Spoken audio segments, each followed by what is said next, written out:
শিবিরের একজন কর্মী ভাই, আপনারা শুনেছেন শিবন ভাই, 2016 সালের 10 এপ্রিল রাস্তার মধ্যে দাঁড় হয়ে আছেন।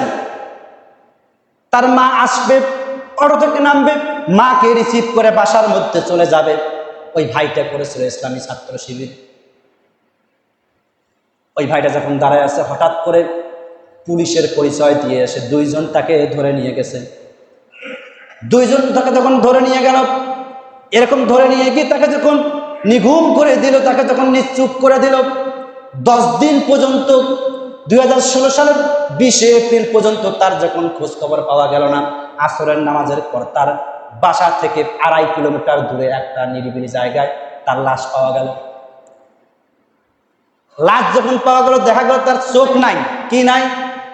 চোখ নাই। এই ঝিনাইদহের ঘটনা। এই যে এমপি আনার, আবার দেখতেছেন যারা সোশ্যাল মিডিয়া আছেন, এমপি আনার, ওই ঝিনাইদহ এমপি, ওই সোহানুর রহমান ভাইয়ের মা এবং পরিবার লোকেরা এমপির কাছে গিয়েছিল, বলেছিল আমার সন্তানকে ফিরিয়ে দিন, আমাদের পরিবারে কেউ একজন জামাত করবে না, একজন শিবিরও করবে না, আমরা সকলেই মিলে আমরা আওয়ামী লীগ হয়ে যাব, তারপর আমার সন্তানকে ফিরিয়ে দিন। কিন্তু এমপি আনার বলেছিল যে না, তোমার সন্তানের খবর আমাদের কাছে নাই। ওই এমপি আনারের তার কথায় সোহানুর রহমান সোহান ভাইকে পৃথিবীর জমিন থেকে বিদায় করে দেওয়া হয়েছে, তার চোখ পর্যন্ত উঠে ফেলা হয়েছে।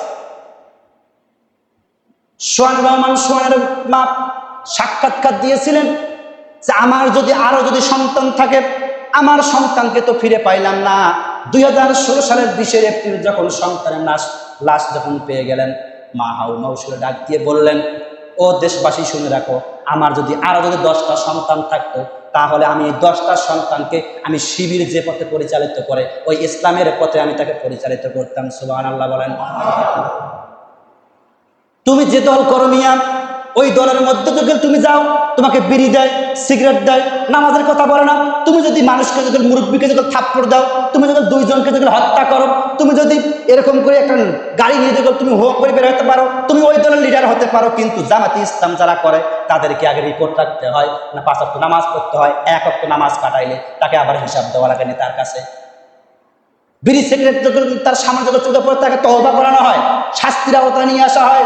এই দলটা যেন কোনো দল নয়। আল্লাহর জমিনে আল্লাহর দিন প্রতিষ্ঠা করতে গেলেন বাংলার জমিনে যদি একটাই দল থাকে, ইসলামী দল, সেটা হলো জামাতি ইসলাম। তার কারণ রাসূল সাল্লাল্লাহু আলাইহি ওয়াসাল্লাম বলেছেন, আল্লাহর জমিনে ওই দলটাই হবে দিন ইসলামের বিজয়ী, যেই দলটা জেলখানায় যাবে, যেই দলটা মায়ের খাবে, যেই দলটা ফাঁসির কাস্টে ঝুলবে, আর যেই দলটা ইসলামী আন্দোলনের পথে থাকবে, মায়ের খাওয়ার পরে যারা সামনের দিকে অগ্রসর হবে, ওই দলটাই হলো ইসলামী দল। কথা বলেন ঠিক কিনা? আর তুমি নিয়ে যে দল করো, নামাজের কোনো বালাই নাই, সুদ ঘুষ দিয়ে, জিনা ব্যভিচার দিয়ে ভর্তি, এতিমের হক মারি খাও, মিসকিনের হক তুমি মারি খাও, জাকাতের টাকার কোনো খবর নাই, এরকম আগডুম বাগডুম দল করো, তোমার নেতা যে হালের যে অবস্থায় আছে, হাসরের ময়দানে আল্লাহ পাক তোমাকে কান ধরে নিয়ে জাহান্নামের মধ্যে ঢোকাবে। কথা বলেন ঠিক কিনা? কোন নেতার পেছনে ছুটতেছে? আর শিবির করলে তাকে চোখ দেওয়া লাগে, হাত দেওয়া লাগে, কেন? ওই ভাইটাকে কাউকে ধর্ষণ করেছিল, কাউ টাকা মেরে খেয়েছিল। আজকে তুমি এমপি আনার, ওই সময় তুমি সোহানুর রহমান সোহান ভাইয়ের সঙ্গে যে ব্যবহার করেছিলে, আল্লাহ রাব্বুল আলামিন সোহানুর রহমান সোহান ভাইয়ের মায়ের দোয়াটা কবুল করেছেন। মা ওই দিন ডাক দিয়ে বলেছিলেন, আল্লাহ, দুনিয়ার জমিনে আমি কারো কাছে কোনো বিচার দিলাম না, আমি কারো কাছে বিচার পাইলাম না, আমার সন্তানের বিচার আমি তোমার দরবারে দিয়ে দিলাম। আল্লাহ রাব্বুল আলামিন দোয়া কবুল করেছেন। আজকে 2024 সাল, 16 সালের ঘটনা, আজকে 2024 সাল, 8 বছর পরে রব্বুল আলামিন দুনিয়ার মানুষদেরকে সোহানুর রহমান সোহানের ভাইয়ের মা সহ দুনিয়ার মানুষকে ডাক দিয়ে বলতেছে, দুনিয়ার মানুষেরা শোনো, আজ থেকে 8 বছর আগে সোহানুর রহমান সোহান ভাই সহ, মালেক ভাই সহ, মুজাহিদ ভাই সহ যারা দুনিয়ার জমিন থেকে ইসলামী ছাত্র শিবির করার কারণে জীবন দিয়েছিল, ইসলামী আন্দোলন করার কারণে জীবন দিয়েছিল, তোমরা শোনো, ওয়া ইয়ামকুরু বিকাল্লাযিনা কাফারু লিয়ুসবিতুকা আও ইয়াকতুলুকা আও ইউখরিজু। রব্বুল আলামিন ডাক দিয়ে বলতেছেন, শোনো, তোমরা হতাশ হইও না, তোমাদের সন্তান যারা আছেন ইসলামী আন্দোলন করতে গেলে জেলখানায় যেতে হবে, ফাঁসির কাস্টে যেতে হবে। দুনিয়ার জমিন থেকে যে দেশে জন্মগ্রহণ করেছে ওই দেশের নাগরিকত্ব ক্যান্সেল হতে পারে। শোনো, তাহলে তোমাদের টেনশন নাই, লা তাহজান ইন্নাল্লাহা মা'ানা, আমি রব্বুল আলামিন তোমাদের সঙ্গে আছি। সুতরাং শোনো, ওই তোমাদের দোয়া কবুল করা হয়েছে। ওয়া ইয়ামকুরুনা ইয়ামকুরুল্লাহ ওয়াল্লাহু খায়রুল মাকিরিন। রব্বুল আলামিন ডাক দিয়ে বলতেন, শোনো, 2016 সালে তুমি ষড়যন্ত্র করেছিলেন, ষড়যন্ত্রে তুমি লিপ্ত হয়েছিলে, আর আমি রব্বুল আলামিন 8 বছর পরে সোহান রহমান সোহান ভাইয়ের মায়ের দোয়া কবুল করে তোমাকে কলকাতার মধ্যে নিয়ে গিয়ে তোমাকে টুকরা টুকরা করে মাংসের মতো কুচি কুচি পিস করে দিয়েছি। কথা বলেন ঠিক কিনা? দেখেন নাই আপনারা? মাংসের টুকরা পর্যন্ত এমপি আনার নাই, কোনো খবর নাই। তার সন্তানের আজকে রাস্তার মধ্যে এসে ডাক দিয়ে বলতেছেন, আমাদের পুরা দেহটার কোনো প্রয়োজন নাই, আমাদের বাবার কোনো প্রয়োজন নাই, আমাদেরকে শুধুমাত্র এক টুকরো মাংস দেন, এক টুকরো গোস্তের টুকরো দেন, যে জানাজার পরে আমার বাবার দাফন করে দিব।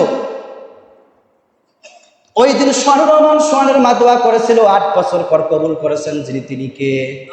তাহলে আপনিও যদি দুনিয়ার জমিনে ষড়যন্ত্রে যদি লিপ্ত হন, আপনি যদি মানুষের হক মারেন, আপনি যদি মানুষকে মারার হুমকি দেন, যাকে আপনি হুমকি দিলেন, হুমকি দেওয়ার পরে ওই যে আল্লাহ রাব্বুল আলামিনকে আপনাকে দেখলো, আপনাকে পর্যবেক্ষণ করতেছে, আজ হোক কাল হোক আপনি একজন নিরাপদ মানুষকে হুমকি দিয়েছেন, ওই রব্বুল আলামিন আজ হোক কাল হোক টুডে অর টুমরো আপনার ব্যবস্থা উপর থেকে কৌশল অবলম্বন করতেছেন। কথা বলেন ঠিক কিনা? ওই আল্লাহ যেমন আপনারও, ওই আল্লাহ তেমন আমারও। কিন্তু আল্লাহ পাক দেখে যে নির্যাতিত ব্যক্তিকে এরকম করে জীবন দিতে হবে, জীবন দিয়ে যারা জীবন দিবে ইসলামী আন্দোলনে, তারা হবে শহীদ, তারা হবে কি? রব্বুল আমিন বলেছেন, ও দুনিয়ার মানুষেরা শোনো, যদি তোমরা ইসলামী আন্দোলন করতে গিয়ে যদি শহীদ হও, তাহলে শোনো, ইয়া আইয়ুহাল্লাযীনা আমানুস্তাঈনু বিস-সাবরি ওয়াস-সালাহ ইন্নাল্লাহা মা'আস-সাবিরিন। রব্বুল আমিন ডাক দিয়ে বলতেছেন, শোনো, দুনিয়ার জন্য জমিনে তোমরা যদি নির্যাতিত জাতি হও, তাহলে মুমিনেরা শোনো, তোমরা ধৈর্য ধারণ করবে। ধৈর্য ধারণ করার পরে নামাজে তুমি দাঁড়াবে, নামাজে দাঁড়িয়ে তুমি আমার কাছে বিচার দাও, আমি রব্বুল আলামিন তোমার ফরিয়াদ কবুল করব। সুবহানাল্লাহ। এরপর আল্লাহ পাক বলছেন, ফরিয়াদ তো কবুল করে শেষ করব না, ওয়ালা তাকুলু লিমান ইউকতালু ফি সাবিলিল্লাহি আমওয়াত বাল আহইয়াউ ওয়ালাকিন লা তাশউরুন। আল্লাহ পাক বলতেছেন, দুনিয়ার মানুষেরা, মুমিনেরা শোনো, ইসলামী আন্দোলন করতে গিয়ে কোনো ভয় পাও না, কোনো টেনশন করার কোনো কারণ নাই। তোমরা যখন মৃত্যুবরণ করবে, মৃত্যুবরণ করার সঙ্গে সঙ্গে আমি রব্বুল আলামিনের পক্ষ থেকে তোমরা খাদ্য পাবে, রিজিক প্রাপ্ত হবে, আর তোমরা যারা শহীদ হবে তাদেরকে তোমরা যেন মৃত্যু বলো না। সুবহানাল্লাহ। যারা শহীদ হবে তাদেরকে মৃত্যু বলা যাবে, তার কার